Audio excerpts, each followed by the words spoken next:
30টা দিন হাতে গুনে তুমি আল্লাহর সাথে ওয়াদাবদ্ধ হও যে আল্লাহ 30 দিন আমি রোজা রাখবো, এবং যৌন চাহিদা, লজ্জাস্থানের চাহিদা, অশ্লীলতা, বেহায়াপনা, নর্তকী, নাচ গান, উলঙ্গ ছবি দেখা, নারীকে নিয়ে চিন্তা ভাবনা, মেয়েকে নিয়ে অশ্লীল চিন্তা ভাবনা, অবৈধ কোনো প্রেম সম্পর্ক, হারাম কোনো রিলেশন, এসব ত্যাগ করে বন্ধু 30টা দিন মনোযোগ দিয়া রোজা রাখো, তারাবি পড়ো, ইফতার করো, সাহারি করো, তাসবিহ পড়ো, তেলাওয়াত করো, কোনো আলেমে দ্বীনের সাথে উঠা বসা করো, ইমাম সাহেবের সাথে সম্পর্ক করো।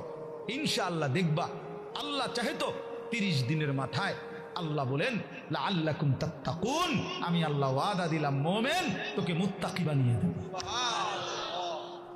মুত্তাকি বানিয়ে দেব। আর যদি মুত্তাকি হও তাইলে পুরস্কার কি? উইদ্দাত লিল মুত্তাকিন, আল্লাহ বলছেন জান্নাত বানানোই হয়েছে মুত্তাকিদের জন্য।